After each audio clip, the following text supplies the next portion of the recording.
Recording progress ini Zoom-nya ngasih tahu saya. Yes, continue. Oke, yang pertama tadi sudah ya. Nanti topiknya adalah pemahaman bisnis klien. Kisi adalah kasus prosedur analitis. Terus yang kedua, topiknya mengenai kasus kedua itu topik audit atas pembelian.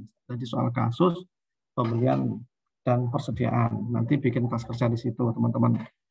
Terus yang ketiga, kasus tentang audit piutang usaha. Nanti juga akan dikasih format kertas kerjanya juga. Terus yang keempat, kasus mengenai kasus audit aset tetap yang hari ini dibicarakan PPE ya, aset tetap ya, land equipment. Jadi ada empat kasus soal kasus. Terus yang lain apa Pak? Nggak ada pilihan ganda, tidak ada betul salah, yang adalah esai. Nah, soal esai. Soal esai itu terdiri dari semua pertemuan dari tatap muka 1 sampai tatap muka ke-7. Rencananya itu soal esainya ya minimal 1 sampai 2 soal esai per tatap muka, per materi tatap muka. Jadi kalau ada 7 tatap muka, nanti ya ada 7 sampai 14 soal yang disiapkan untuk esainya. Apakah semua dipakai atau hanya dipakai satu soal per tatap muka, nanti beliau Pak Dosko yang menentukan. Tapi yang jelas tiap tatap muka ada minimal 1 soal esai, sehingga total minimal 7 soal esai, dan untuk ujian untuk kasus rencananya ada 4 soal kasus. Gitu aja. Jadi gampang kok. Saya sih berharap tidak terlalu repot ya, nggak terlalu sulit. Karena apa? Karena ujiannya ujian open book sehingga saya kira sih teman-teman asal hafal halaman bukunya gitu, terus sudah sempat membaca, nggak usah buka buku pun bisa menjawab. Yang repot kan kalau open book teman-teman nggak belajar, terus nyari referensi, makan waktu banyak. Ujian 150 menit, nyari lokasi bukunya ada 100 menit sendiri, jadi nggak selesai. Nah itu yang disayangkan. Kadang-kadang anak stan tuh gitu loh. Anak PKN ini kan anak-anak yang pinter, anak-anak yang hebat, terus gampangnya bahasa Jawa, menyepelekan. Wah, gampang, open book nggak masalah, sehingga pas ujian kedandapan lagi apa? Kedandapan bahasa Indonesia apa ya kedandapan? Tergesa-gesa. Tergesa-gesa, mirip, nggak hanya tergesa-gesa tapi lebih ke apa ya? Ya tergesa-gesa dan kalang kabut. Nah, kalang kabut gara-gara tadi nggak siap-siap. Maka teman-teman jangan sampai jadi kalang kabut ya nanti pas ujian. Ya kalau memang nggak perlu buka buku, nggak usah buka buku, sehingga semua dikerjakan dengan tenang, maksimalkan situ, kumpulkan, selesai. Bagi teman-teman yang punya masalah dengan koneksi internet, lokasi rumahnya mungkin di atas gunung gitu atau di bawah lembah yang koneksi internet jelek, atau listriknya sering tidak stabil di situ, tolong itu diantisipasi. Gimana caranya? Gimana caranya memang agak sulit ya, menuju lokasi yang internetnya stabil itu. Jadi pokoknya nanti nggak boleh ada alasan. Menurut saya jangan sampai ada alasan koneksi internet saya putus Pak, sehingga pas submit LC itu menjadi terlambat. Lah kalau terlambat kan nanti kena diskon nilai. Kalau diskon penjualan enak toh, dapat diskon penjualan. Lain diskon nilai kan jadi nyesek. Nilainya bagus, di diskon jadi hilang. Jangan sampai kayak gitu. Jadi hindari itu. Ya entah dengan cara, saya nggak ingin bilang kalau harus ngekos di downtown itu, tengah kota, nggak harus gitu juga. Tapi teman-teman menyiapkan skenario yang paling aman untuk ujian nanti. Waduh, kalau ngekos nanti tambah biaya, ya selain ngekos apalah gitu, saya nggak tahu. Yang jelas intinya teman-teman menyiapkan untuk kemungkinan yang terburuk itu bisa dihindari. Entah itu koneksi internet, entah itu apa. Di kampung saya itu adik saya nggak tahu gimana caranya, dia masang pemancar, receiver, pemancar itu receiver antena gitu, yang setinggi antena TV. Kalau antena TV di dalam rumah, ini di atas di luar rumah untuk koneksi internet. Dan dia bilang dengan cara ini Mas, itu YouTube-ku pun lancar, jadi bagus dong. Jadi ada usaha untuk memastikan bahwa dia bisa nggak terkendala dalam koneksi dan internetnya. Ya teman-teman nggak harus pasang pemancar juga, pasang receiver. Ya semoga saja gimana caranya. Yang penting nanti pas ujian itu nggak ada kendala listrik dan nggak ada kendala koneksi, gitu ya, koneksi internet. Diantisipasi lah, kan udah 2 kali ujian online toh, sudah punya pengalaman semua kan ya. udah ngerti di mana kelemahannya dan udah tahu cara mengantisipasinya. Oke, satu ingin saya sampaikan teman-teman sekalian, udah 10:49 ya. Ini kan tugas menjelang finish ini banyak banget ya teman-teman ya. KTTA dikejar-kejar juga, kemudian apa UTS, OS dan nanti macam-macam lagi. Saya ingin teman-teman jangan jadi kendor dalam semangatnya. Tetap ditingkatkan semangatnya. Kali ini adalah bicara mengenai masa depan. Jangan mengabaikan sesuatu yang berdampak jangka panjang buat teman-teman. Dampak jangka panjang toh lulus dan dengan apakah bahagia atau tidak bahagia, lulusnya IP-nya bagus atau tidak bagus dan semacam itu. Nanti jika penempatan nanti bergantung pada IP, nanti IP yang makin nggak bagus, penempatan makin nggak terkendali, itu menjadi sesuatu yang akan disesali di kemudian hari. Dan memang biasanya penyesalan datang belakangan ya, iya toh. Kalau yang duluan apa namanya? Pendaftaran, bukan penyesalan, ya toh. Jadi jangan sampai mendaftarkan penyesalan dari sekarang itu. Teman dari sekarang semangat dulu, pastikan bahwa teman-teman bisa menyelesaikan semua penugasan dengan hasil terbaik. Gitu ya. Jangan sampai bikin kecewa diri sendiri maupun orang-orang yang teman-teman cintai. Kayak gitu ya.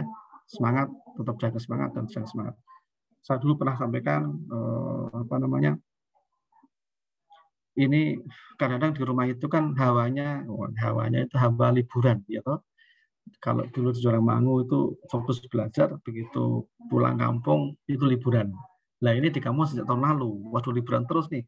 Jangan ke bawah hawa liburan, tapi bawa semangat ujian, bawa semangat belajar itu seperti atau bahkan lebih dari di Joramangu. Joramangu dulu tersiksa banyak kegiatan, mungkin banyak hambatan gitu. Di rumah hampir nggak ada hambatan itu, semua orang bahagia di rumah, sehingga mestinya sih lebih produktif. Saya berharap teman-teman bisa menggunakan kelebihan yang ada hari ini, yaitu tinggal di rumah dengan banyak masalah di rumah, tapi itu tetap kondisi yang membahagiakan, sehingga ujiannya insya Allah akan lebih baik lagi hasilnya, tugas KTTA bisa selesai tepat waktu, dengan nilai yang bagus juga, dan tugas-tugas lain nanti bisa selesai dengan baik. Jadi beda gitu loh, beda antara di Joramangu dan di rumah itu hasilnya ya bedanya bukan bagus di sana, tapi bagus di rumah kalau bisa. Oke, gitu ya. Sip. Karena kemarin teman-teman pas mudik lebaran kan disekat di sana sini pas pelarangan mudik, tapi para pemudik nekat dan bahkan menjebol tanggulnya polisi gitu. Karena mereka pengen pulang ke keluarga itu begitu mereka rindukan. Teman-teman sekarang udah di rumah, udah sama keluarga, udah nggak perlu perjuangan jebol itu antri tiket dan macam-macam, itu manfaatkan dengan baik. Jadi hari ini Anda banyak bahagianya, semoga bisa menambah motivasi untuk makin berprestasi. Oke, terus untuk sesi nanti setelah selesai kita bahas chapter ini, Mbak Loli kemarin minta agar kuisnya jangan dibatalkan. Jadi beliau sedih kalau batal, Pak, teman-teman udah pada belajar, nggak boleh dibatalkan. Ya sudahlah gitu ya. Kemarin saya mintanya nggak usah, Pak. Oh, saya siapkan. Jadi nanti teman-teman tetap kuis ya. Open book, waktunya fleksibel. Saya kira sih, jadi nanti soalnya ada 5 soal kuis, 8 soal, kerjakan 5 saja. Ya, atau suruh milih, bayangkan aja. 5 soal dari 8. Jadi teman-teman menggunakan memilih saja, mana yang mudah menurut teman-teman. Tapi ada soal wajibnya, yang wajib 4, yang nggak wajib 1, yang milih sendiri. Nggak masalah itu. Itu kan hanya akal-akalan saya saja, biar teman-teman nggak sebebas-bebasnya itu. Oke, sekarang waktunya untuk sekarang ini siapa ya yang sedang bertugas ya, kalau saya nggak tahu. Ini adalah Mbak Dina Salsabila, Mbak Lailatul Fitriah yang kemarin ganti jadi Muhammad Setia Nugraha, jadi ganti nama, Mbak Nanda Putri dan Mas Redi. Mas Redi toh, ini Mas kan ya, Mas Redi Julianis itu, ya Allah, saya salah sebut lagi. Silakan kelompok 6 untuk menyampaikan hasil diskusinya. Saya akan memute mic saya. Monggo kelompok 6.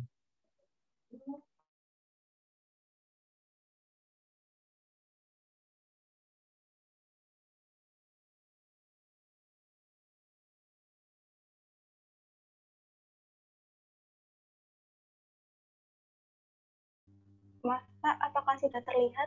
Belum. Belum ya, Mbak. Nah, sekarang kelihatan. Sip. Makasih. Ini bukan punya adiknya toh, ini toh? Punya Mbak Leta sendiri kan? Iya Pak, punya saya Oh sendiri. iya, oke, silakan.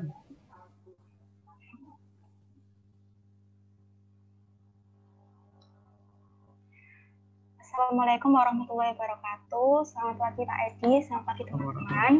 Di sini Gimana? kami kelompok terakhir akan mempresentasikan tentang property, plant, and equipment atau aset tetap di assignment 7. Kami terdiri atas 4 anggota. Yang pertama Dina Salsabila absen 6, yang kedua Lailatul Fitria absen 12, yang ketiga Nanda Putri Mandiri absen 18, dan yang keempat Redi Yulianis absen 24. Nah, di sini kami membaginya menjadi 3 bagian. Yang pertama ada pendahuluan, yang kedua ada program audit, dan yang ketiga ada kertas kerja. Untuk kertas kerjanya sendiri itu terdiri atas 6 supporting schedule dan 1 lead schedule. Selanjutnya untuk pendahuluan akan dijelaskan oleh Dina. Yang pertama kita perlu tahu prosedur pengendalian dari Apple Blossom Company. Yang pertama, apakah pembelian aset dilakukan melalui agen pembelian? Pada hal ini, Apple Blossom melakukan pembelian melalui agen. Yang kedua, apakah semua pembelian disetujui oleh BOD? BOD Apple Blossom menyetujui semua pembelian. Kemudian yang ketiga, apakah perusahaan memiliki kebijakan untuk membedakan revenue expenditure dan capital expenditure? Apple Blossom tidak membedakan antara revenue expenditure dan capital expenditure karena semua diserahkan oleh bookkeeper. Selanjutnya, apakah semua retirement PPE diotorisasi oleh pihak yang bertanggung jawab? Jawabannya ya. Selanjutnya, apakah prosedur untuk memastikan semua retirement telah dicatat? Apple Blossom melakukan semua pencatatan. Apakah perusahaan memiliki subsidiary ledger aset tetap? Mereka melakukan. Terus, apakah subsidiary ledger aset tetap telah direkonsiliasi secara periodik? Jawabannya iya. Dan yang terakhir, apakah dilakukan perbandingan secara periodik antara subsidiary ledger dengan aset negara, aset secara aktual? Jawabannya iya. Lanjut. Selanjutnya akan dijelasin sama Nanda. Ini adalah aturan depresiasi. Apple Blossom memiliki aturan depresiasi sebagai berikut. Yang pertama itu masa manfaat aset tetap building sebesar 30 tahun dan persentasenya 3,33%. Lalu machine and equipment memiliki masa manfaat 20 tahun dan persentasenya 5%. Lalu automotive equipment memiliki masa manfaat 4 tahun dan persentasenya 25%. Dan furniture and fixture memiliki masa manfaat 20 tahun dan persentasenya 5%. Depresiasi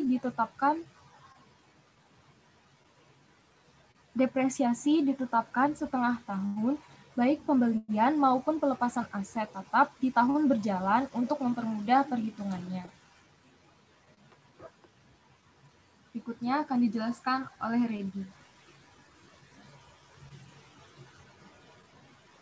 Nah, di sini ditampilkan tabel exhibit 6. Nah, dia ini ada 2 jenis. Yang hijau itu adalah perbaikan atau repairment. Sedangkan yang kuning adalah penambahan atau addition. Jadi penambahannya itu setelah ditotal semua nilainya adalah 513.200. Sedangkan perbaikannya adalah 11.890. Nah, ini ada beberapa keterangan FOB-C. Nah, di sini yang dipakai oleh Apple Blossom adalah FOB Destination. Selanjutnya akan dijelaskan oleh Laila kembali.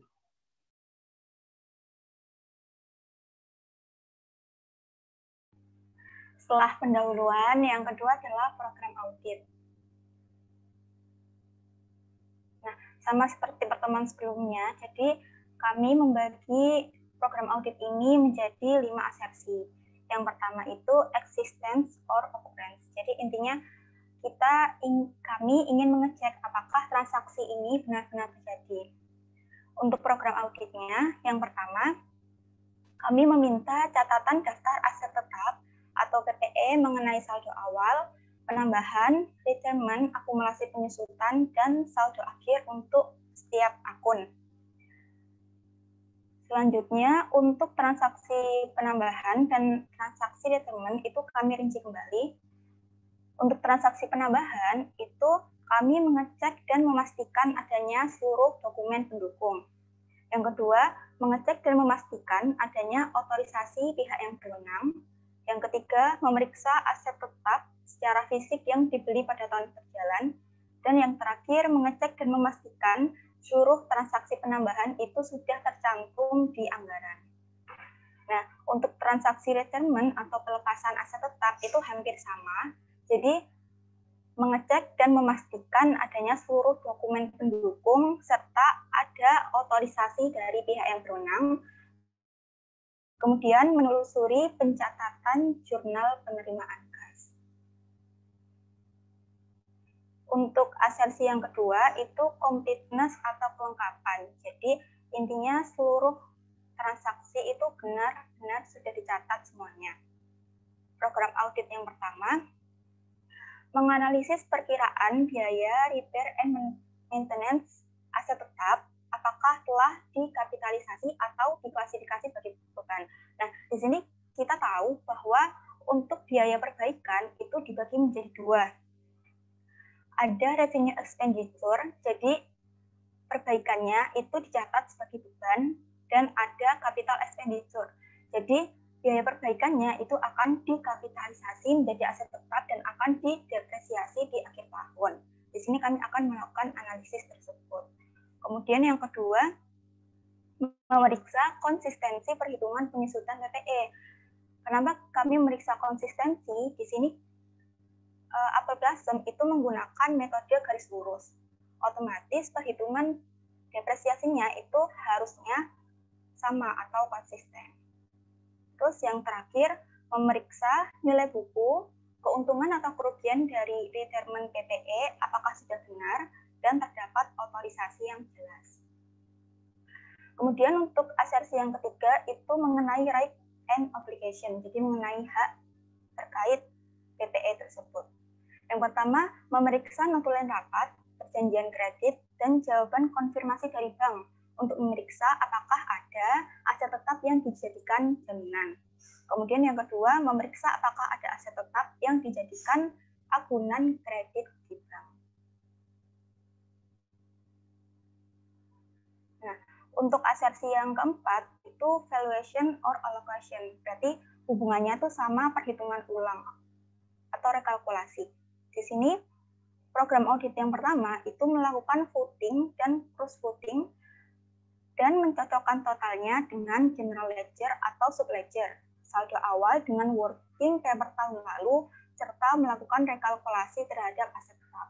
Intinya tuh kami itu akan melakukan perhitungan ulang terkait saldo awal, depresiasi, hingga saldo akhir. Kemudian kami mencocokkan jumlahnya dengan saldo yang ada di general ledger-nya, apakah sudah sesuai atau belum. Kemudian untuk aset tetap yang diperoleh melalui leasing itu periksa lease agreement serta pelakuan akuntansinya. Di sini untuk aset tetap yang diperoleh melalui leasing atau sewa itu kita tahu bahwa ada namanya operating lease sama finance lease. Untuk operating lease sendiri itu aset tetap akan dijadikan sebagai beban. Jadi kita mencatat beban sewa di setiap tahunnya. Sedangkan untuk finance lease itu kita akan mengkapitalisasi aset tetap dan melakukan depresiasi. Dan asersi yang terakhir itu presentation and disclosure, jadi terkait penyajian. Yang pertama, memeriksa apakah penyajian dalam laporan keuangan sudah sesuai dengan SAK. Di sini lebih berfokus pada neraca karena aset tetap itu ada di akun neraca. Kemudian memeriksa apakah pengungkapan akun PPE di CALK itu sudah sesuai atau belum. Nah, untuk bagian yang ketiga, akan dilanjutkan oleh Anda.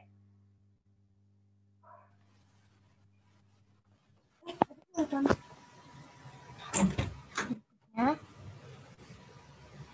akan dibahas tentang equipment list. Sebelum membahas kertas kerja equipment list, saya akan menjelaskan ketentuan terkait sewa yang dilakukan oleh Apple Blossom. Pada 1 Juli 2013, Apple Blossom menandatangani kontrak sewa dengan Visor Leasing Corporation untuk menyewa mesin pengemas botol spray. Ketentuannya adalah sebagai berikut. Pertama, jangka waktu sewa 10 tahun dan bersifat non-cancelable. Yang kedua, pembayaran dilakukan 10 kali senilai $12.701 sejak 1 Juli 2004. Yang ketiga, market value equipment adalah $74.800. Masa manfaatnya 10 tahun dan tidak ada nilai sisa. Lalu Apple Blossom membayar semua biaya terkait, termasuk asuransi, perbaikan, dan pajak. Yang kelima, peralatan dikembalikan di akhir sewa, dan yang terakhir, ekspektasi tingkat bunga menurut Visor maupun Apple Blossom adalah 11%. Sekarang kita akan membahas schedule F6 yang menjelaskan tentang equipment list. Seperti yang tadi diketahui dari informasi klien, equipment list senilai $74.800 dan masa manfaatnya 10 tahun, serta borrowing rate untuk lease adalah 11%. Yang pertama, beginning lease obligation pada 1 Juli 2003 yaitu sebesar $74.800. Kemudian dikurangi dengan lease payment, tapi tidak ada, jadi menghasilkan ending lease obligation pada akhir tahun adalah sebesar $74.800. Kemudian akan dihitung internal accrual related related to lease obligation, yaitu perhitungannya $74.800 dikalikan 11% dan dikalikan 6/12, hasilnya 4.114. Kemudian depresiasinya $74.800 dibagi 10 tahun dikalikan 6/12, hasilnya 3.740. Lalu akan dibuat jurnal penyesuaian, yaitu machinery and equipment terhadap lease obligation sebesar $74.800, depreciation expense terhadap accumulated depreciation sebesar 3.740, dan interest expense terhadap interest payable sebesar 4.114. Lease yang dilakukan oleh Apple Blossom itu termasuk finance lease. Kenapa? Karena yang pertama, yaitu non-cancelable. Kontrak sewa ini bersifat non-cancelable, yaitu tidak bisa diputuskan pihak lesi sewaktu-waktu atau sebelum masa kontrak berakhir. Lalu nilai kini awal sewa dari pembayaran minimum sama dengan nilai pasar aset atau 100%. Dan jangka waktu sewa sama dengan umur ekonomis aset, yaitu 10 tahun. Berikutnya adalah schedule F5 yang membahas beberapa kesalahan terkait perbaikan dan perawatan. Yang pertama ada dari vendor Thomson Industrial. Keterangannya itu perbaikan bagian untuk sistem overhead sebesar 3.790. Lalu dari vendor Stark Equipment ada perbaikan traktor forklift sebesar 1.800. Dari vendor Simon Weller ada pemasangan mesin pengemasan sebesar 2.650, dari Couple & Couple penyusunan ulang mesin pada pabrik untuk sistem sebesar 3.600, dan yang terakhir adalah dari Alex McBain terdapat servis tahunan untuk sistem pembakaran dan pemanasan sebesar 650. Jumlahnya itu 11.890. Nah, kemudian dikurangi voucher kurang dari $500 yang tidak terdaftar sebesar 2.350. Hasilnya, saldo per klien adalah 14.240. Namun, ada kesalahan dari saldo di klien, yaitu pemasangan mesin pengemasan Simon Weller dan penyusunan ulang mesin pada pabrik untuk sistem seharusnya tidak masuk pada perbaikan dan perawatan, sehingga 2.650 dan 3.600 ini dikurangi.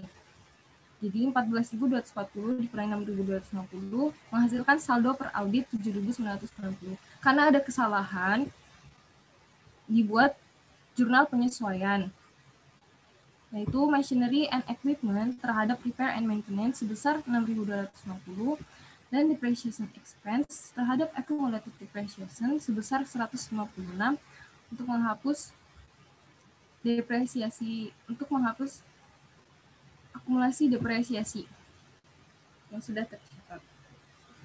Berikutnya akan dibahas oleh Reddy. Nah, di sini itu schedule F4 untuk mengoreksi beberapa depresiasi. Yang kesalahan pertama itu ada di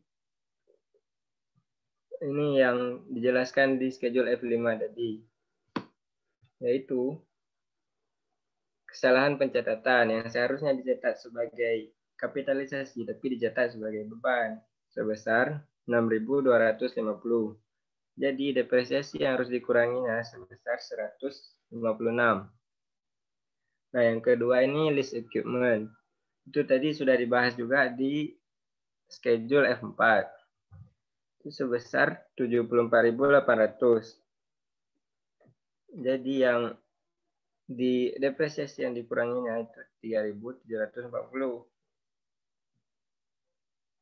Nah, yang ketiga ini itu kesalahan mencatat, dia mencatatnya double.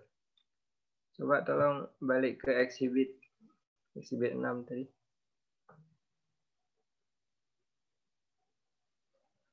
Nah, ini kan yang paling bawah nih. One Zorek Office Photocopy Machine. Nah, dia ini sudah memasukkan sebagai mesin, padahal ini seharusnya itu furnitur. Jadi dia mencatatnya 2 kali, jadi harus dihapuskan salah satunya biar tidak double.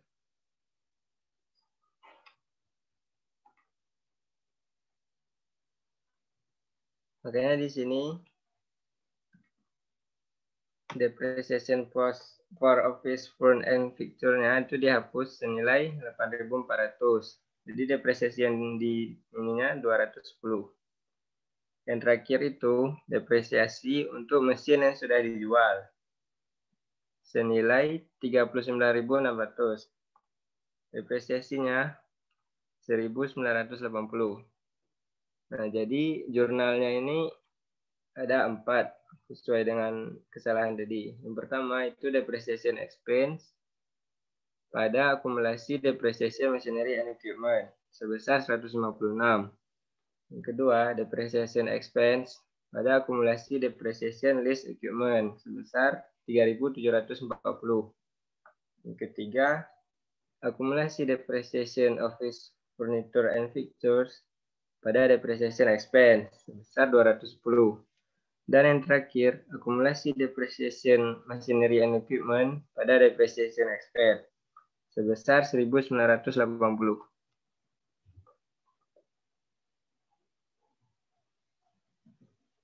Nah, ini schedule F3.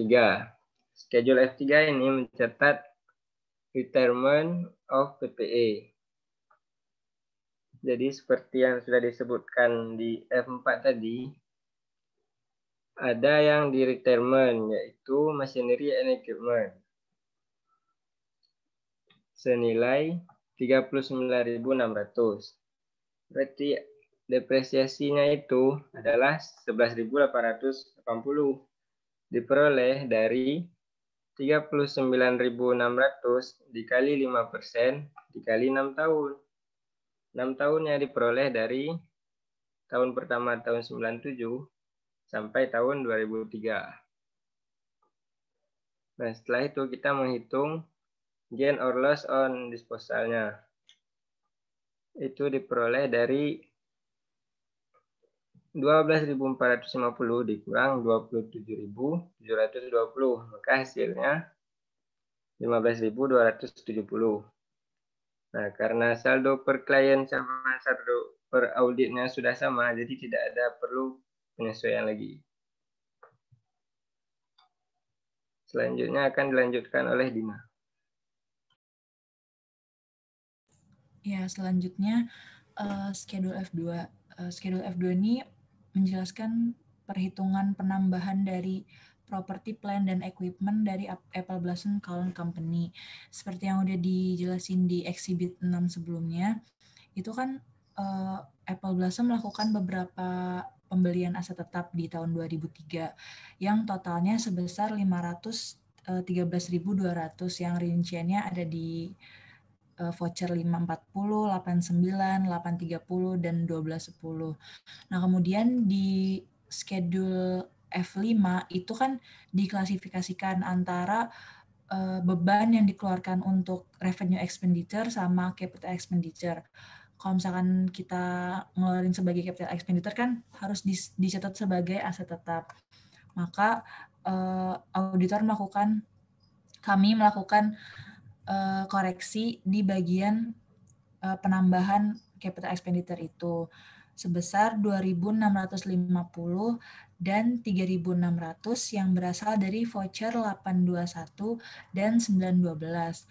Maka saldo aset tetap per auditnya sebesar 519.450. Maka kita melakukan pengusulan jurnal penyesuaian yaitu machinery and equipment terhadap repair and maintenance karena sebelumnya dicatat sebagai revenue expenditure sebesar 2.650 dan 3.600. Next. Di schedule F1 ini, Apple Blossom mencatat rincian aset tetapnya sama depresiasinya. Karena di periode 2003 ini Apple Blossom tidak melakukan transaksi yang terkait dengan tanah, bangunan, dan kendaraan, maka saldo tanah, bangunan, dan kendaraan itu tidak berubah gitu, saldo awal sama dengan saldo akhir. Kemudian yang berubah itu pada mesin dan peralatan serta dan perabotan dan perlengkapan kantor karena melakukan penambahan dan pelepasan aset. Yang pertama di mesin dan peralatan, Apple Blossom melakukan pembelian aset yang udah dijelasin di sebelumnya sebesar 504.800. Rinciannya bisa dilihat di tabel yang ada di pojok kanan bawah ini, yang berasal dari voucher 540, 819, dan 830. Kemudian saldo mesin dan peralatan juga berkurang sebesar 39.600 akibat dari pelepasan aset yang udah dijelasin di schedule F3 yaitu sebesar 39.600. Maka saldo akhir dari mesin dan peralatan menjadi sebesar 1.006.045. Terus selanjutnya di perabotan dan perlengkapan kantor, Apple Blossom melakukan pembelian sebesar 8.400 yang berasal dari voucher 1210. Maka saldo akhir dari perabotan dan perlengkapan kantor menjadi 114.843. Untuk depresiasinya, karena mesin dan peralatan itu sebelumnya ke bangunan, depresiasi bangunan itu kan masa manfaatnya 30 tahun. Maka tarif depresiasinya itu sebesar 3,33%. Jadi depresiasi tahun berjalan itu sebesar 3,33% dikali dengan 276.263 sebesar 9.209. Maka saldo akhir akumulasinya sebesar 74.625. Selanjutnya saldo depresiasi dari mesin dan peralatan bertambah sebesar 40.862 yang sudah dijelaskan di schedule F4 ya. Itu karena depresiasi yang aset-aset yang dibeli oleh Apple Blossom. Terus saldo akumulasi penyusutan juga mengalami penurunan sebesar 11.880 yang disebabkan pelepasan aset yang terjadi pada tahun 2003 yaitu sebesar 11.880. Maka saldo akhir akumulasi penyusutan mesin dan peralatan yaitu sebesar 489.848. Sedangkan untuk depresiasi kendaraan sebesar 24.856 itu berasal dari tarif depresiasi sebesar 25% dikalikan dengan dikalikan dengan 99.425, maka saldo akhirnya sebesar 77.654. Yang terakhir, saldo penyusutan dari perabotan dan perlengkapan kantor itu mengalami pertambahan di tahun 2003 sebesar 5.532 yang udah dijelasin di schedule F4 sebelumnya. Maka saldo akhir akumulasi menjadi sebesar 43.113. Kemudian kan auditor melakukan jurnal penyesuaian. Nah, yang pertama itu jurnal penyesuaian 1980, yaitu pengurangan saldo akumulasi penyusutan sebesar 1980. Terus yang kedua ada jurnal penyesuaian yang tadi penambahan aset tetap hasil reklasifikasi dari revenue expenditure ke capital expenditure sebesar 6.250. Kemudian melakukan jurnal penyesuaian terhadap saldo akumulasi penyusutan juga sebesar 156 yang merupakan perhitungan dari depresiasi penambahan beban kapitalisasi ini. Jadi dari 6.250 dikali 5% terus dikali 6/12. Selanjutnya di jurnal penyesuaian yang ke-14 ini ada juga penambahan saldo akumulasi penyusutan 210. Dan karena pada tahun 2003 itu Apple Blossom melakukan perjanjian lease equipment yang berupa finance lease, maka Apple Blossom juga mengakui aset tetap sebesar 74.800. Dan akumulasi penyusutannya sebesar 3.740 yang udah dijelasin di schedule F6. Maka saldo akhir aset tetap menurut audit itu sebesar 1.659.866, sedangkan menurut klien itu sebesar 1.578.816.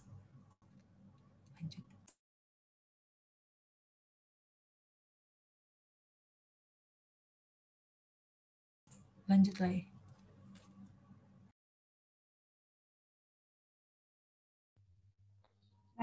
Setelah dijelaskan 6 supporting schedule dari F1 sampai F6, kami mengusulkan adanya 7 jurnal penyesuaian. Di sini 3 jurnal pertama itu ada di F6 terkait dengan lease equipment. Untuk jurnal yang pertama, ketika si klien melakukan sewa equipment, jurnalnya adalah machinery and equipment terhadap lease obligation senilai 74.800. Jurnal yang kedua, depresiasi sewa equipment, depreciation expense pada akumulasi depresiasi senilai 3.740. Ini dari 6/12 kali 74.800 kita bagi dengan 10 tahun. Untuk jurnal yang ketiga, interest untuk sewa equipment, interest expense pada interest payable senilai 4.114. Ini dari 6/12 kali 11% kali 74.800. Kemudian di jurnal keempat itu ada di F5 terkait penyesuaian maintenance. Jadi si klien Apple Blossom ini mencatat sebagai beban, padahal seharusnya perbaikan ini dikapitalisasi menjadi mesin. Jadi kami melakukan penyesuaian machinery and equipment pada repair and maintenance expense nilai 6.250. Nah, untuk jurnal yang kelima sampai ke-7 ini ada di F4 terkait penyesuaian depresiasi. Untuk jurnal yang kelima itu depresiasi penyesuaian maintenance. Karena kita sudah mengkapitalisasi aset tersebut, maka kita harus melakukan depresiasi. Depreciation expense pada akumulasi depresiasi senilai 6/12 kali 6.250 kita kita bagi dengan 20 tahun senilai 156. Kemudian penyesuaian pembelian mesin. Ini tuh maksudnya, jadi si klien itu mencatat depresiasi mesin itu 2 kali, di mesin and equipment dan di furniture and fixture. Jadi depresiasinya itu double, maka kita harus membalik depresiasinya, akumulasi depresiasi pada depresi expense senilai 210. Ini didapat dari 6/12 kali dengan 8.400 kita bagi dengan 20 tahun. Dan jurnal yang terakhir itu terkait penyesuaian penjualan mesin. Jadi di sini itu klien sudah mencatat depresiasi mesin tersebut selama 1 tahun. Kemudian ketika dilakukan pelepasan, depresiasinya tuh dicatat kembali gitu. Padahal seharusnya si klien itu hanya mencatat depresiasinya itu setengah tahun karena adanya penjualan ini. Maka kami melakukan jurnal penyesuaian untuk membalik depresiasi, akumulasi depresiasi pada depreciation expense nilai 1.980. Ini didapat dari 39.600 kita bagi dengan 20 tahun. Nah, dari jurnal ini kita bisa membuat lead schedule seperti di layar. Ada penambahan mesin and equipment senilai 6.250, kemudian ada penambahan akumulasi depresiasi senilai 156 dan pengurangan senilai 1.980 dan 210. Ada penambahan list equipment 74.800 dan ada penambahan akumulasi 3.740. Ini ketika ditotal nanti ketemu jumlah net asset per audit itu senilai 1.272.920. Di sini kami menyimpulkan berdasarkan studi internal kontrol dan hasil audit terkait dengan akun PTE, maka menurut auditor penyajian akun aset tetap itu sudah sesuai dengan PSAK terkait. Sekian presentasi dari kami, kurang lebihnya kami mohon maaf. Assalamualaikum warahmatullahi wabarakatuh. Assalamualaikum warahmatullahi wabarakatuh.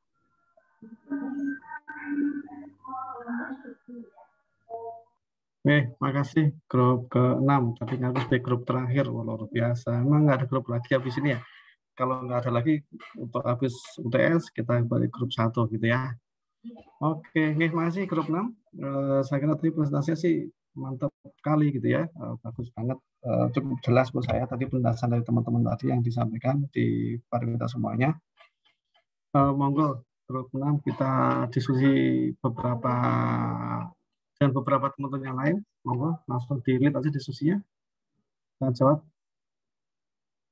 Monggo siapa yang menjadi moderator? Silakan. Iya, buat teman-teman dibuka sesi pertama dulu buat 3 penanya ya. Silakan yang ingin bertanya. Izin bertanya kelompok 6. Oh, yang mana dulu nih? Hani dulu aja nggak apa-apa. Oh ya, silakan Hani. Ya, makasih Dava. Izin bertanya teman-teman kelompok 6 terkait yang tadi program audit. Yang existence itu kan ada tentang penambahan sama retirement PPE. Nah, di situ ada perlu mengecek kelengkapan dokumen pendukung. Nah, bisa tolong dijelasin nggak dokumen pendukung yang harus ada itu apa saja? Terima kasih. Baik, terima kasih Hani. Ditampung dulu ya pertanyaannya. Selanjutnya tadi Dava ya, Dav? Ya, izin bertanya kelompok 6. Saya masih bingung dengan kebijakan depresiasi yang setengah tahun tadi. Kan pada slide kelima tadi kan depresiasi ditetapkan setengah tahun baik pembelian maupun pelepasan aset tetap di tahun berjalan untuk mempermudah perhitungan. Nah, berarti kalau misal PT Apple Blast membeli peralatan pada 1 Desember, itu tetap di setengah tahun kan atau bagaimana? Terima kasih. Baik, terima kasih Dava. Selanjutnya Iqbal mau nanya ya? Raise hand dia. Ya, Assalamualaikum warahmatullahi wabarakatuh. Izin bertanya teman-teman.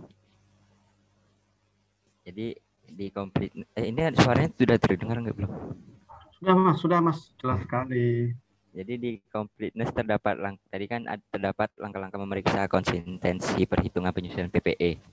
Nah, apabila perhitungannya itu tidak konsisten itu berdampak kepada apa ya? Terima kasih teman-teman. Oh ya, terima kasih. Sementara diminta waktunya untuk diskusi dulu ya Pak, 3 pertanyaan ini. Ya, kebijakan dari moderator, mau kita hubung 3 dulu atau nanti? Nanti. Satu lagi yang resen nanti aja berarti ya.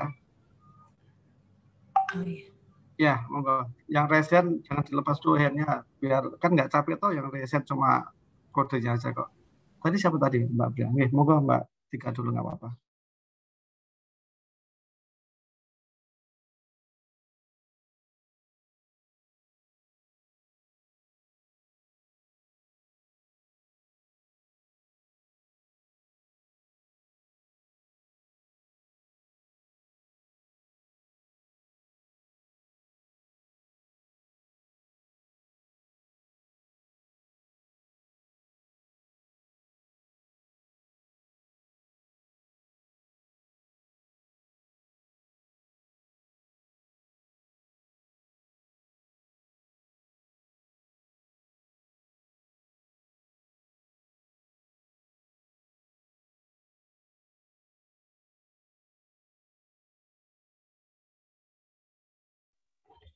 Sambil menunggu teman-teman grup 6 menyiapkan jawaban agar teman-teman yang nanya nanti akan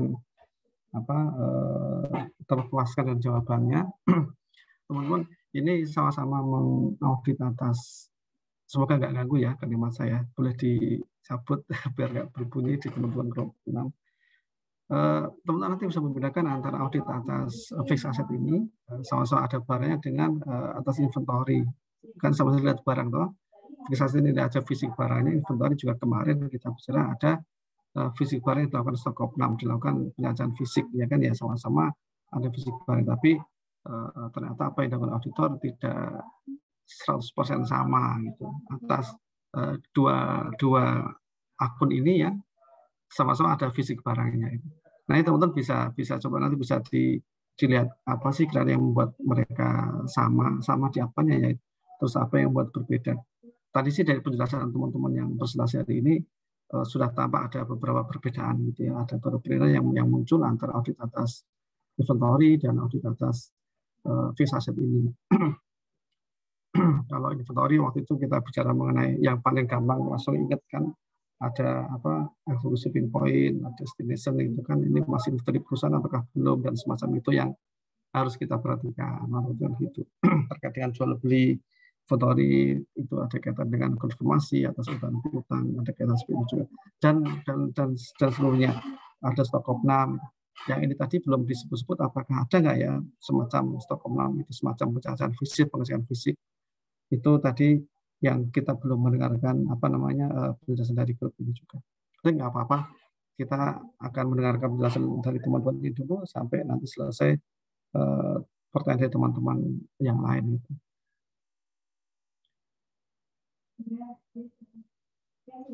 Oke, sudah belum ya? Izin menjawab Pak yang pertanyaan dari Dava tadi. Ready, silakan Mas. Oke. Jadi kan ditanyaannya itu kan di slide 5 dibilang setengah tahun kebijakannya.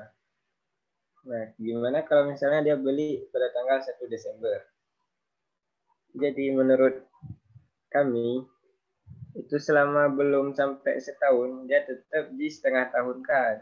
Sedangkan kalau misalnya nggak sampai setengah tahun berarti dia tidak depresiasi. Karena ketentuan depresiasinya seperti itu. Nah, bisa diterima, Dava? Ya, terima kasih. Kita doang, Mas Dava. Ya, udah lumayan di depan, Pak. Oke. Ini karena ini kebijakan tadi ya, Mas Reddy ya. Ini kebijakan dari pihak perusahaan ya berarti ya tadi kan ya.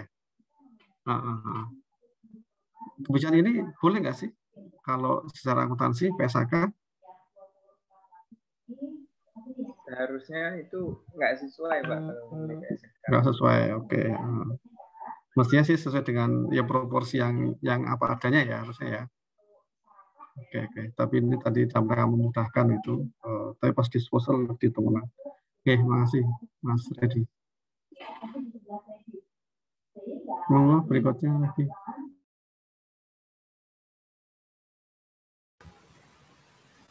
Berikutnya, saya akan mencoba menjawab pertanyaan dari Hani. Jadi Hani bertanya, dokumen pendukung apa saja yang harus ada dalam asersi existence, khususnya untuk transaksi penambahan dan retirement PPE. Jadi dokumen pendukung yang harus ada untuk asersi existence yaitu invoice vendor atau penagihan, bill of lading, dan surat permintaan otorisasi. Bisa diterima, Hani? Baik, terima kasih Nanda.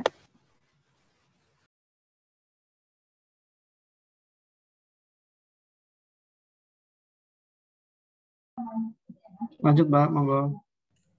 Iya, saya mau coba jawab pertanyaannya Iqbal tadi. Pertanyaannya, izin bertanya teman-teman, apakah completeness itu terdapat langkah memeriksa konsistensi perhitungan penyusutan PPE.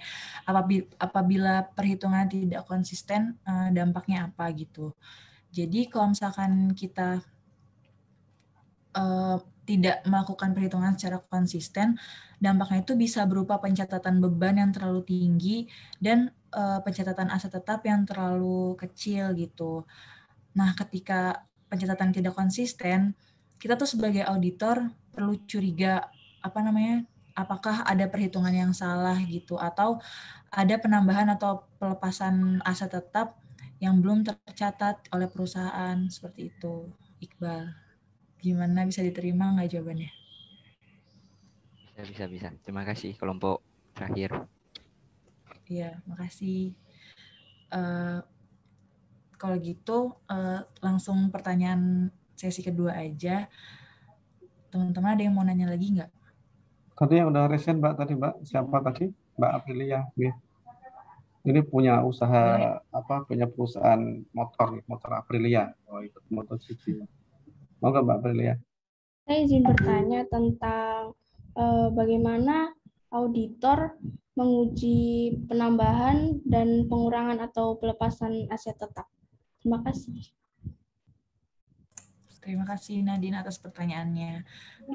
Maaf Mbak, boleh diulang, saya tadi kurang dapat pertanyaannya. Mbak Aprilia, Nadine. Mohon izin diulang nih. Bagaimana cara auditor menguji adanya penambahan dan pengurangan atau pelepasan aset tetap? Oke, sip. Terima kasih. Ya. Selanjutnya, ada yang ingin bertanya lagi? Oh iya, silakan Yoga. Izin bertanya kelompok 6, kalau misalnya ada, kan aset tetap itu jangka panjang, jadi dia kemungkinan akan dibawa sampai periode-periode berikutnya. Akumulasi penyusutan kan juga dibawa ke selanjutnya, ke tahun selanjutnya. Nah, itu kalau misalnya di akumulasi penyusutan terdapat kesalahan kecil, dan itu non-material, nah itu kan harusnya nggak apa-apa, tapi di masa ke depan kan nanti kemungkinan jadi masalah. Itu tuh nanti jadi pertimbangan auditor dalam membuat opini auditornya nggak? Itu. Oke, terima kasih Yoga. Nanti didiskusikan dulu. Mas juga nggak kelihatan orangnya tadi pas nanya. Solo lagi susah sinyal kali Mas ya. Suka harus apa Solo sih Mas juga selalu. Iya. Nah, kelihatan gitu dong, nanya sama siapa tadi. Oke, terima kasih. Iya, Pak. Boleh mati lagi sekarang kalau mau. Masih ngomong dinyalakan. Monggo Mbak Dina nih. Selanjutnya tadi Rafael ya ingin bertanya. Iya, saya izin bertanya, teman-teman. Izin bertanya terkait ini schedule F3. Nah, itu kan di schedule F3 tadi yang terkait retirement dari PPA ya, itu kan kalau di situ nggak ada adjustment-nya tuh. Berarti kan perhitungannya si klien kan udah benar ya, 11.880. Nah, itu kenapa yang pas di adjustment-nya itu dia di ini di adjustment gitu. 1980-nya tuh di debit gitu. Jadi akumulasi depresiasinya tuh dikurangin kenapa gitu. Terus sama yang terkait dengan list tuh. Itu kan kalau di kebijakan perusahaan itu kan 20 tahun ya untuk equipment ya. Nah, tapi kan kalau list itu 10 tahun. Tadi di kontraknya berarti itu kita ngikutin yang di list aja ya, bukan yang di kebijakan perusahaan. Gitu aja sih. Makasih. Oke, terima kasih Rafael. Nanti didiskusikan dulu ya. Minta waktu buat diskusi dulu ya, teman-teman. Oke, teman-teman. Ini Mbak, tadi yang saya komen di chat tadi, kebijakan atau aturan, tadi maksudnya kan kalau dari pihak perusahaan kan kebijakan namanya. Kalau aturan itu mungkin ada di PSAK kali ya. Nah, kalau disebut aturan, tadi kan di awal tadi yang menyampaikan aturan penyusutan, lebih pas pakai kata kebijakan. Oke, mau lanjut diskusikan di grupnya.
izin menjawab pertanyaannya Brilian Nadine. Tadi pertanyaannya, bagaimana cara auditor melakukan pengujian terhadap penambahan dan pelepasan aset tetap.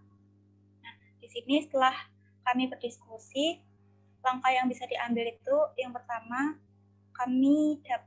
auditor dapat melakukan tracing. Jadi mengecek dari dokumen sumbernya, kemudian menelusuri ke jurnalnya, transaksinya.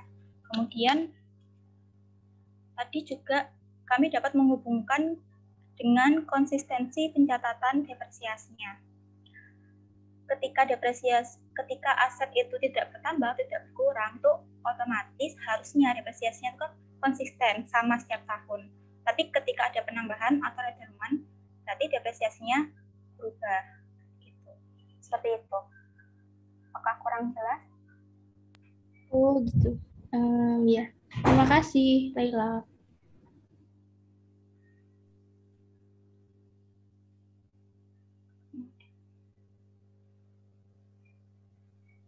Lanjutkan. Iya, Pak. Ini izin share screen ya, Pak, untuk menjelaskan Rafael. Oke, siap, Mbak. Mantap. Nah, untuk pertanyaan yang pertama itu di F4 ya. Jadi, pertanyaannya, ini tuh si klien sudah mencatat depresiasi retirement 990. Tapi kenapa kita melakukan jurnal pembalikan akumulasi depresiasi pada depresiasi expense nilai 1990. Jadi gini, di sini itu klien sudah mencatat depresiasi seluruh mesin selama setahun. Hold full years 548,45 itu sudah termasuk aset yang akan dilepas, akan dijual. Jadi, klien itu sudah mencatat depresiasi senilai 27.042. Nah, karena ada penjualan, harusnya depresiasi yang diakui itu bukan 1 tahun, tapi menjadi setengah aja.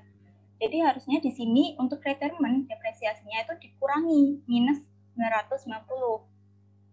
Tapi klien tuh justru mencatat depresiasinya tuh lebih banyak. Jadi double gitu. Gimana Rafael? Atau Oh iya. ya. Untuk pertanyaan yang kedua itu kan terkait kebijakan ini.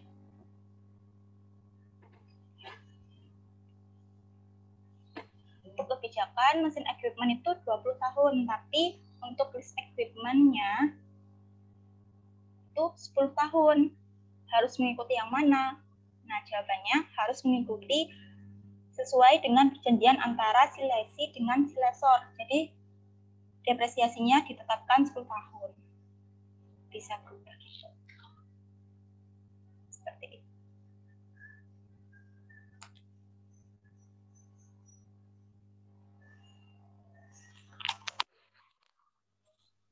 Mas Rafael, gimana Mas Rafael? Ya Pak, sudah Pak. Masih kelompok 6.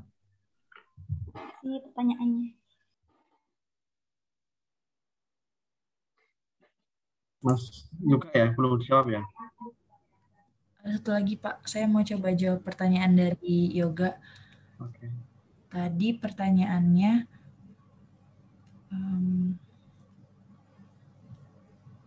kalau ada kesalahan non-material di penyusutan akan dibawa tahun berikutnya. Apakah menjadi pertimbangan auditor dalam membuat opini? Menurut diskusi tadi, hal ini tuh berpengaruh pada pertimbangan auditor dalam mengungkapkan opininya. Makanya auditor tuh melakukan pengusulan jurnal penyesuaian gitu. Jurnal koreksi itu. Nah, kemudian auditor juga melihat secara keseluruhan dari pencatatan penyusutan tersebut.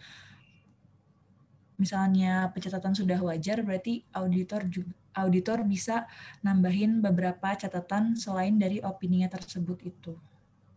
Gitu menurut kelompok kami, Pak. Mungkin ada koreksi dari Pak Edi atau dari teman-teman lain yang bisa bantu menjawab. Silahkan. Oke, monggo teman-teman yang lain jika ada yang mau menambahkan jawaban dari grup ini tadi, grup terakhir, namanya grup terakhir, grup 6. Mas juga gimana Mas juga? Kurang lebih jelas sih Pak. Jadi yang intinya kayak nanti dikasih jurnal harus dibenerin supaya bisa dapat opini wajar tanpa pengecualian. Ya, semacam itu Mbak Dina kali ya, maksudnya ya tadi ya. Iya, kalau misalkan di selain dari penyusulan tuh udah dicatat secara wajar gitu pencatatannya itu, ya paling tadi itu auditor cuman ngasih catatan tentang kesalahan penyusutannya gitu. Ya, oke, mohon izin nambahin sedikit. Mungkin teman-teman masih malu-malu kali ya. Teman-teman nggak usah mikirin kuis masih lama itu. Kata Mbak Loli nggak jadi, gitu kan? Kata saya sih jadi. Nanti ikut saya ikut Mbak Loli terserah ya.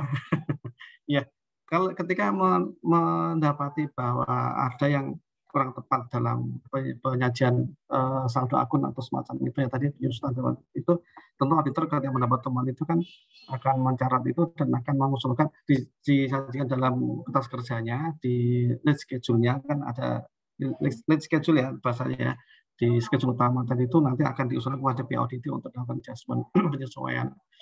Jadi kaitan dengan tadi seberapa material, kalau nggak material sih mungkin nggak masalah buat auditor, nggak usah dimintakan adjustment, nggak usah diusulkan adjustment. Tapi kalau mau material yang bisa berdampak pada opini auditor, bisa berdampak nanti pada pengguna laporan yang berbeda pendapat, berubah pendapat, ya itu harus dilakukan adjustment. Nah nanti jika auditor usulannya nggak diterima, ya berarti nanti kaitan ke opini yang diberikan. Saya pikir sih maksudnya gitu sama lah, ini hanya saya membuat bahasa berbeda biar kelihatan saya juga ikut berbicara gitu sebenarnya. Oke, sebentar itu dulu ya teman-teman. Saya mohon break dulu, lagi ada adzan di tempat saya. Tapi kalau Mbak Dina mau buka lagi, mau saja. Kalau mau dibuka lagi diskusinya, itu Mbak Dina ya. Jika mau, kalau enggak ya nggak apa-apa. Saya mati mic dulu.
Dina, kamu belum nge-mute mic-nya. Ya maaf. Mungkin satu atau dua pertanyaan lagi teman-teman. Mungkin ada yang mau nanya lagi.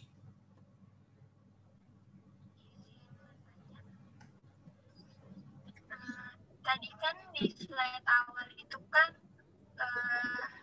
ada penjelasan kalau misalnya perusahaan itu nggak ada kebijakan yang membedakan revenue expenditure sama capital expenditure. Nah, kalau menurut kalian itu kenapa ya? Oke, Rana, terima kasih pertanyaannya. Ada satu lagi nggak teman-teman terakhir?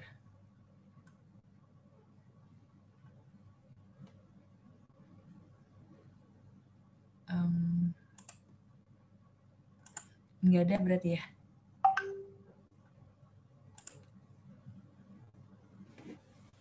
Oke, didiskusikan dulu ya Rana.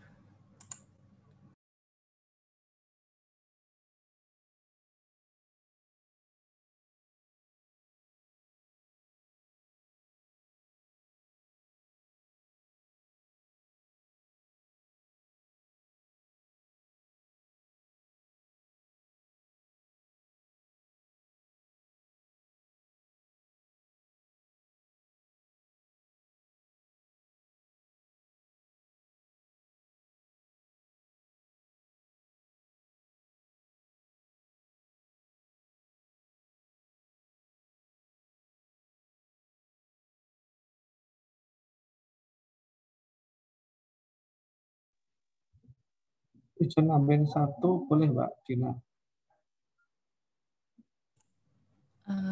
Boleh Pak, silakan Pak. Oke, terima kasih. Tadi sih yang sudah saya sebutkan tadi ketika teman-teman sesi pertama tadi kan sempat menyebut apakah kan kalau di audit atas inventory itu ada stok nama tadi pengecekan fisik, pengecekan fisik ya, inventarisasi fisik atas sediaan inventory, inventarisasi fisik atas inventory ya, pengecekan fisiknya lah stok nama. Nah, atas fixed asset ini apakah juga dilakukan hal yang sama gitu, pengecekan fisiknya ketika bicara mengenai fixed asset, mesinnya ada atau enggak, kemudian jika itu berupa kendaraan ada atau enggak kendaraannya itu, terus jika itu ada atau tidak ada gitu, apakah juga nanti ada pengecekan atau verifikasi terhadap bukti kepemilikan atas aset tersebut. Misalnya apa kalau mobil harus ada BPKB atas nama perusahaan ini auditi, atau jika mesin apakah atas nama audit juga itu atas bukti kepemilikannya. Itu saya nambahin saya. Terima kasih Mbak Dina atas kesempatannya. Ya Pak, terima kasih.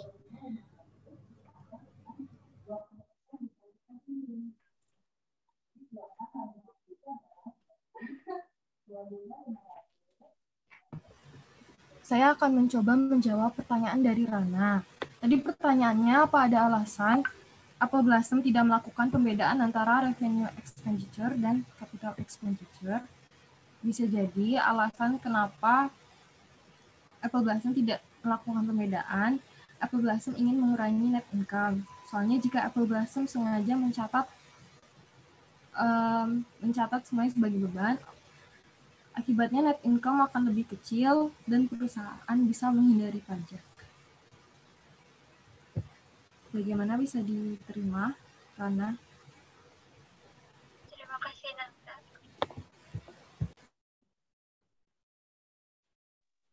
Kok tadi nangkepnya berbeda, maksud Mbak Rana ya?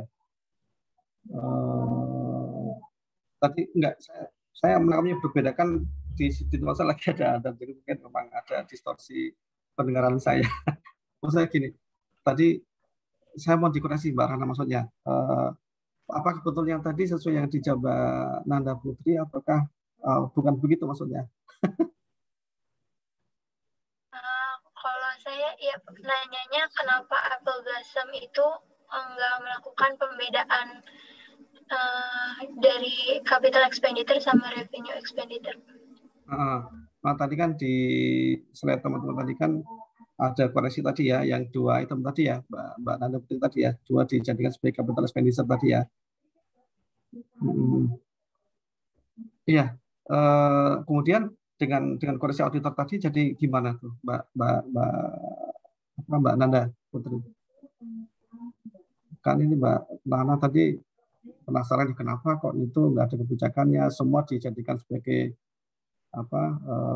revenue expenditure tadi kan Mbak semula kan ya. Terus kemudian auditor mengusulkan akan jadi capital expenditure ini bagaimana dong? Gimana Mbak? Bukan Mbak Rana, kepada Mbak Nanda atau Mbak siapa yang menjawab?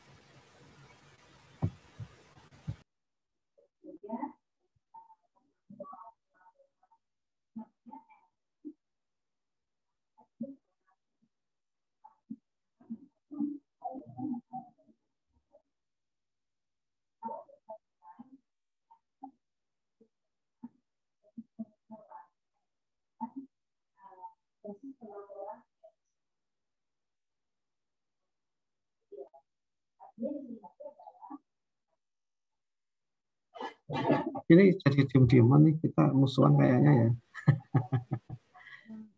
Saya akan coba jelasin sesuai pemahaman kami ya Pak. Oke Pak, silakan. Jadi di buku itu kan ada di prosedur pengendalian, apakah perusahaan memiliki kebijakan untuk membedakan revenue expenditure dan capital expenditure. Ternyata perusahaan itu tidak melakukannya kan. Nah, terus tadi Rana tanya kenapa ya dia tidak melakukan pembedaan. Nah, terus kelompok kami memiliki dugaan bisa jadi Apple Blossom itu sengaja tidak melakukan pembedaan supaya yang harusnya masuk ke revenue expenditure malah masuk ke capital expenditure. Akibatnya akan berdampak di net income-nya.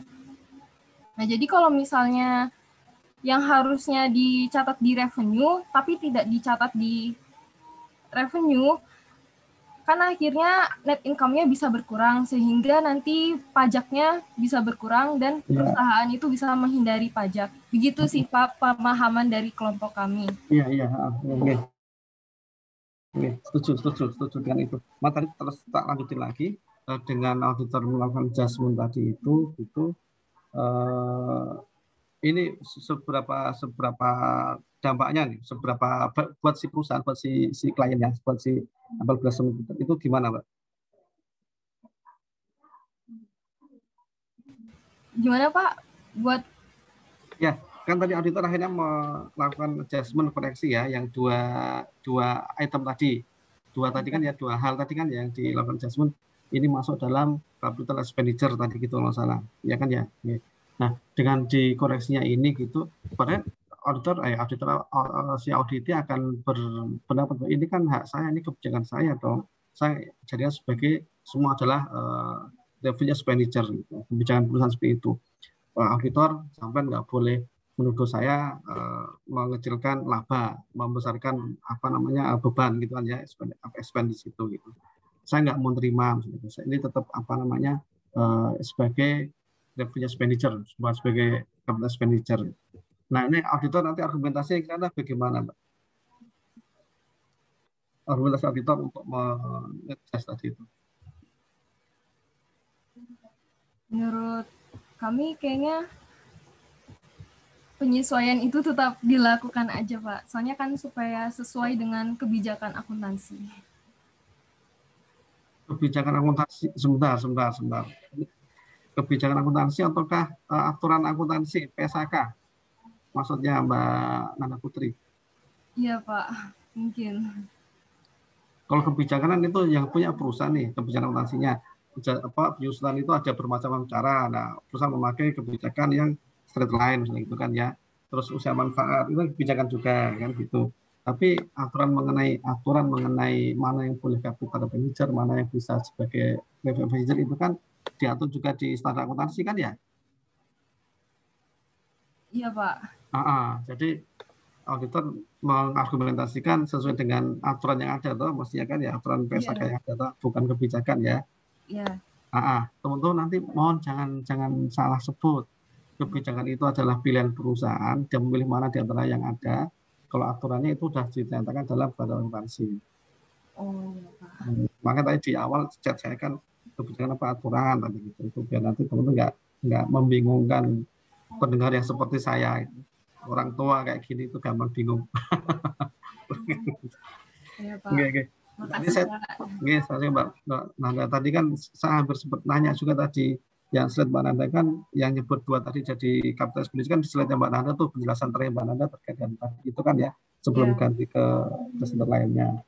Tadi saya tanya alasannya apa, karena tadi di slide saya sepertinya tadi mungkin saya nggak teliti, belum menemukan alasan untuk dijadikan capital expenditure, hanya kode U tadi kalau nggak salah gitu ya.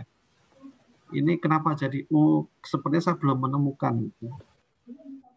Atau saya nggak teliti, boleh dimunculkan lagi Mbak slide yang Mbak Nanda tadi terakhir itu. Slide terakhirnya Mbak Nanda.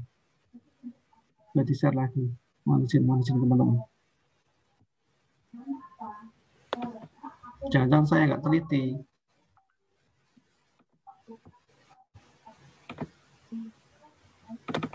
Ini tadi ya. Ini kan, kode tak hingga, iya kode gitu kayak tak hingga gitu ya. Kalau di chat WA itu yang untuk mencoret itu ya, ya kan ya. itu kan di capital expenditures. Di item should be capitalized itu. Nah, saya nyari kok tadi kok kayak nggak ada ya di alasan kapitalis-nya gitu.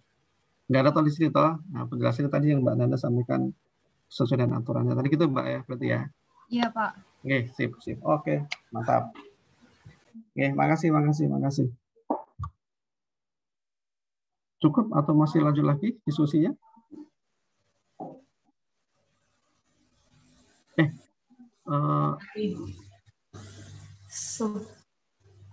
Mbak Ellen mau bertanya?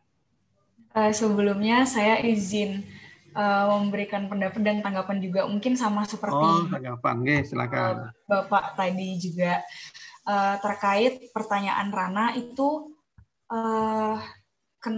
kenapa perusahaan si Apple Blossom tidak melakukan perbedaan pencatatan antara revenue expenditure dengan capital expenditure. Nah, jawaban dari teman-teman kelompok 6 itu memilih untuk memasukkan semuanya ke capital expenditure. Saya punya pertanyaan yang sama seperti Bapak mungkin tadi, kenapa memasukkan semuanya ke capital expenditure? Padahal baik capital expenditure maupun revenue expenditure itu sama-sama menimbulkan penambahan income bagi si perusahaan. Yang pertama, apabila semuanya diakumulasikan kepada revenue expenditure itu akan menambah beban yang mana akan mengurangi beban pajak bagi si perusahaan karena income-nya akan menurun. Sementara apabila diakumulasikan semuanya ke dalam capital expenditure itu akan menambah nilai aset yang mana notabene fungsi dari aset tetap itu adalah mengenerate digunakan untuk kegiatan operasional yang akan mengenerate income juga. Di dalam hal ini Apple Blossom memproduksi kolonnya, parfum gitu. Yang jadi tanggapan saya di sini itu Pak, alasan teman-teman kelompok 6 mungkin memilih mengakumulasikan semuanya ke dalam capital expenditure itu seperti tanggapan Laila tadi untuk pertanyaan siapa ya tadi, Rafael, dilihat dari perubahan atau perubahan pada aset tetap gitu mungkin Pak. Terima kasih Mbak Ellen. Analisisnya disampaikan dan keren banget. Tapi kayaknya ini saya jadi bingung lagi nih.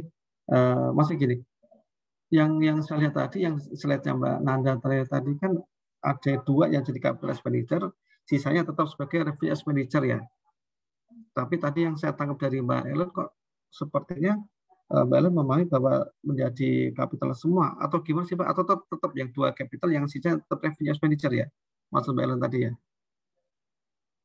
Sehingga alasan untuk dengan pajak itu nggak begitu nyambung, maksudnya gitu.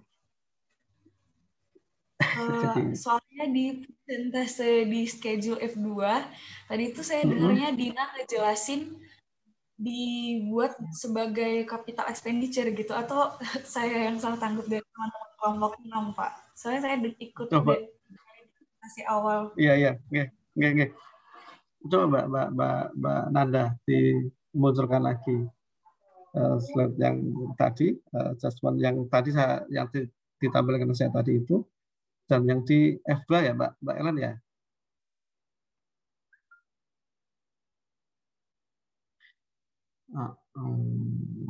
Yang apa? Yang tadi saya minta dulu Mbak. Tadi yang mana ya? Yang tadi saya minta itu tadi. Bukan yang ini, yang sebelumnya. Yang tadi yang Mbak Anda sampaikan terakhir yang tadi saya minta tadi itu. Nah, sebelum ini. Ini kan yang ditanyakan oleh Mbak Ellen tadi. Yang tadi saya, Mbak, yang tadi slide yang ditampilkan, yang saya tadi tanyakan. S5 ya, Pak? Bukan. Saya lupa berapa tadi. Yes, ini. Ini kan hanya 2 tuh yang masuk ke capital expenditure ya, capitalize ya, yang di 21 Agustus dan 9 Desember, ya toh? Oke. Terus tadi yang Mbak Ellen tadi, yang di tangan yang F tadi Mbak Ellen ya. Iya, Pak. Coba Mbak yang F2-nya dimunculkan juga.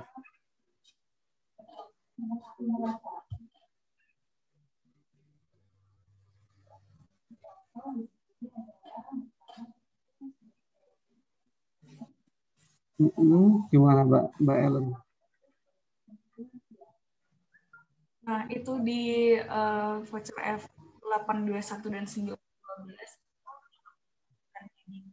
Capital expenditure. Ya itu yang dua tadi itu. Menambah. Oh ya.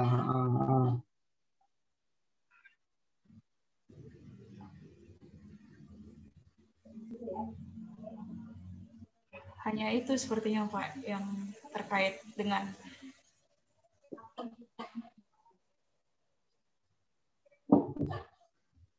ya, jadi dua ini yang jadi di kabinet pendidikan sama kan ya, yang depan tadi ya, sama ya, Mbak Nanda ya. Mbak Lela, sama tuh Mbak Lela. Iya Pak, iya, hanya dua. Iya, sama. Oke.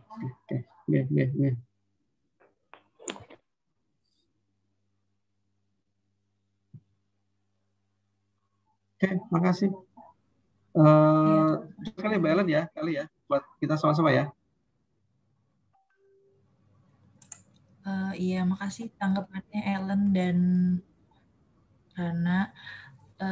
Terakhir nih Pak, ditawarin sekali lagi ya Pak, apa tanggapan atau pertanyaan dari teman-teman semua?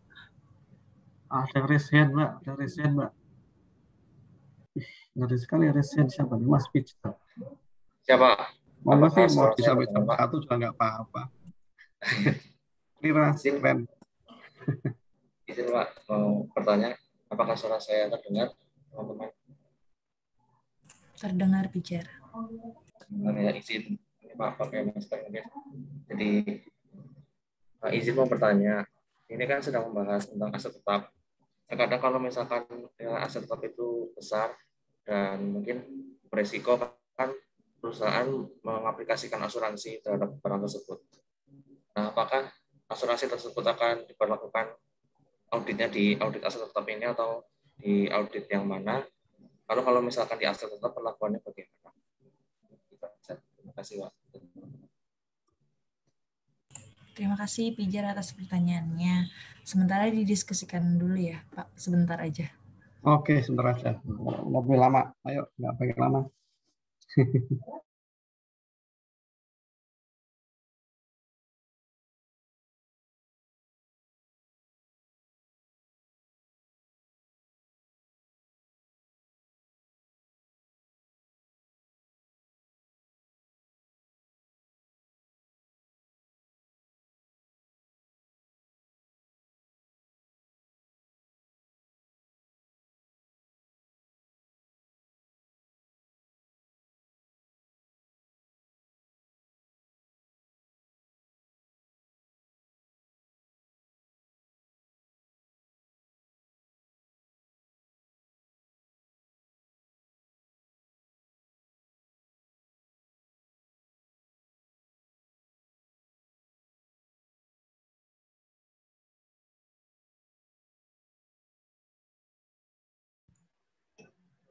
Izin menjawab pertanyaan Pijar tadi.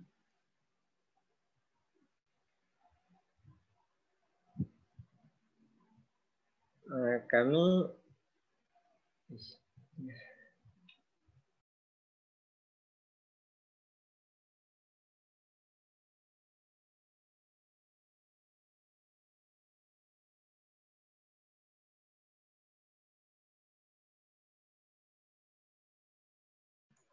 tes.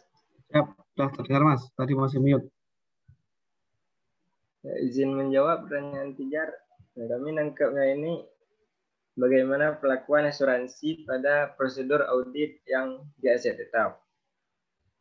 Nah, jadi asuransi itu dia itu diperlakukannya sebagai beban asuransi, yaitu sebagai revenue expenditure kalau di sini. Tapi dia itu tidak masuk ke dalam prosedur auditnya. Karena di bagian prosedur audit ini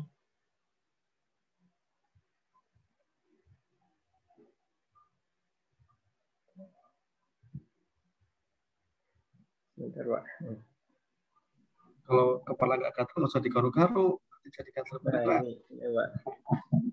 Karena di bagian prosedur audit ini kita lebih berfokus pada perhitungan awal net aset dari saldo awal, depresiasi, dan saldo akhir. Sedangkan beban asuransi itu terpisah dari perhitungan aset tersebut. Nah, kecuali beda nih ceritanya kalau asuransi tersebut dijual sebagai satu paket oleh si perusahaan yang menjual barang tersebut. Kan dulu ada nih di akuntansi itu ada akuntansi yang sepaket dan dipisahkan, ada yang tambahan. Nah, jadi kalau dia asuransinya tambahan, itu tidak masuk ke dalam prosedur audit aset tetap. Itu Pak menurut pendapat kami. Mas Peter. Ya, insya Allah sudah cukup tergambar nih Pak. Dan kelompok 6, terima kasih atas jawabannya kelompok 6. Mencerahkan Mas ya, mencerahkan ya. Ya, alhamdulillah sudah sedikit Pak, sedikit tergambar akhirnya. Terima kasih banyak. Lampu pijarnya menyala terang. Siap Pak, terima kasih. Masih Mas Reddy, keren banget. Ya, saya sepakat dengan beliau. Memang aturan ada aturan. Ini jadi kebabahan menyebut aturannya. Ada memang di itu yang mana yang boleh dikapitalisasi, mana yang tidak. Terus mana yang dihabis sebagai harga perolehan, mana yang tidak, kan jelas tadi. Jadi tiba ke sana tadi oleh Mas Reddy, dan saya sepakat banget dengan itu. Asuransi juga terpisah. Oke, Mas Reddy, ini tinggal di mana sekarang? Ini dari mana nih? Dari Aceh, saya Pak. mengenal logat-logat seperti itu. Ya? Aceh. Aceh, ya. Terima kasih. Saya logat-logat sono pernah mendengar sebelumnya gitu. Oke, makasih. Mbak Dina, apakah mau diakhiri atau dilanjut? Jangan berkonspirasi ya untuk menghabiskan waktu, nggak jadi kuis ya. Awas ya kalau dihabiskan waktunya. Enggak, Pak. Baik teman-teman, terima kasih atas semua atensinya, pertanyaan maupun tanggapan. Mohon maaf apabila dari kelompok 6 banyak kekurangan dalam presentasi kali ini. Terima kasih. Wassalamualaikum warahmatullahi wabarakatuh. Oke, plus untuk kelompok 6 dan untuk teman-teman semuanya. Keren. Sampaikan fraction jempol. Fraction jempol apa tepuk tangan ya? Dua-duanya lah ya. Oke, terima kasih Mbak Dina dan teman-teman semuanya. Oke, teman-teman, sekarang kita akan masuk babak baru. Jadi, Mbak Loli, saya mau izin ngasih soal nggak apa ya? Boleh ya?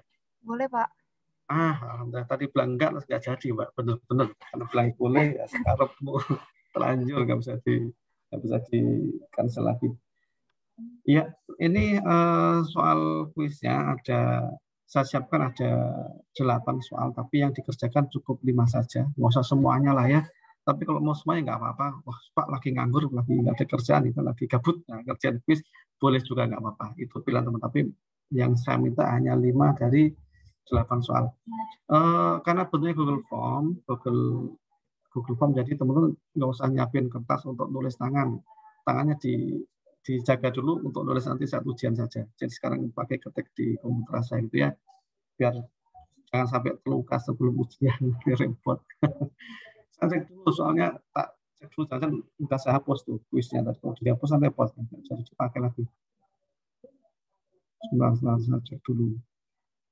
Iya, sudah saya siapkan. Ya. Oke, waktunya karena 5 soal, saya pikir satu soal sih 7 menit selesai, 7-8 menit selesai, 7-5-40 menit. Jadi ini 12-18, jam 13 saya harapkan sih selesai. Tapi jika nanti teman-teman butuh waktu lebih banyak, saya berharap banget tidak lebih dari jam 13.30. Jadi kalau mau break dulu sebentar, mau sholat dulu monggo, saya kasih waktu untuk submit jawaban paling lambat jam 13.30. Longgar banget itu. Lebih dari itu masih bisa submit, cuma ya nanti lewat waktu itu aja sih. Gitu. Dan lewat waktu itu ada penaltinya. Gitu. Jadi nanti teman-teman jaga di garis gawang, ada yang nendang bolanya. Kalau gol ya berarti rugi, kalau nggak gol berarti untung. Bukan itu penalti, nanti berupa diskon nilai, bukan diskon penjualan, bukan diskon nilai. Jadi nanti yang lewat dari waktu akan dikenakan penalti, gitu ya. 12.19 hari ini, jam saat ini, nanti paling lambat jam 13.30, jam setengah 2, itu harus kumpul semuanya. Oke, sebelum saya tugaskan, ada yang mau disampaikan, teman-teman? Tadi PCC sudah saya sampaikan. Apalagi tadi ya, ujian aturannya sudah saya sampaikan juga. Pokoknya kerjakan sebaik mungkin lah teman-teman. Jangan sampai bikin penyesalan di kemudian hari. Ini yang di situ. Monggo, ada yang mau disampaikan? Ini Cukup? Pak, Udah Pak. siap? Oke. Kira-kira ada tambahan nggak ya Pak? Misalnya untuk soal tahun lalu gitu Pak, tambahan kelas. Maksudnya Pak, nggak ngerti. Ada tambahan apa nih? Tambahan Pak, kayak buat ngerjain soal tahun lalu gitu dari Bapak. Oh, justru soal tahun lalu gitu maksudnya? Iya, atau kayak... Emang teman-teman punya? Saya nggak punya soal tahun lalu. Nggak punya juga Pak. Saya nanya aja soalnya kan kalau dosen yang kemarin itu iya. 1 hari tambahan untuk mempersiapkan ujian Pak. Oh gitu. Iya, tapi kalau nggak ada juga nggak apa-apa Pak. Oh, iya ya. Saya nggak punya soal tahun lalu karena tahun lalu saya ngajar di D3 khusus, bukan di D3 reguler. D3 reguler baru tahun ini. Kemudian saya kira sih nggak perlu Mbak ya. 1 hari khusus kan teman-teman butuh persiapan fisik dan stamina gitu untuk ujian. Kalau kebaikan latihan nanti kecapean apa enggak sih? Bukan itu saya. Ya, karena saya nggak punya itu. Dan nanti kalau gini, saya kan penawarannya sedikit berbeda. Jika nanti teman-teman ada masalah saat ujian, menghubungi saya, boleh langsung ke saya, boleh lewat Mbak Loli, monggo saja yang nyaman seperti apa, melaporkan jika tadi merasa gagal, sehingga nanti kita bisa carikan solusi lebih lanjut. Itu aja yang saya berikan pilihannya, bukan jam teman, tapi mencari solusi bersama-sama, gitu ya. Saya nggak tahu apakah yang lain juga seperti itu. Iya, baik Pak. Oke, ya Pak. Oke, mohon maaf teman-teman ya, nggak ada waktu. Saya sibuk sekali ini, luar biasa. Waktu adalah uang. Begitu nggak punya uang, nggak punya waktu kan itu. Bukan itu juga. Oke, itu aja. Semoga teman-teman selalu sehat. Semoga ujiannya sukses semuanya. Semoga juga nanti bisa lulus dengan baik, KTTA diselesaikan, UTS diselesaikan juga, gitu ya. Semangat dan semangat. Semoga sukses. Saya tutup, saya akhiri. Tugasin dulu, nanti saya lupa lagi nanti. Sebentar, saya buka dulu tugasnya. 5 soal dari soal yang ada ya, 5 saja dikerjakan ya. Saya tugaskan dulu. Siswa akan melihat tugas dari mereka. Oke, saya tugaskan.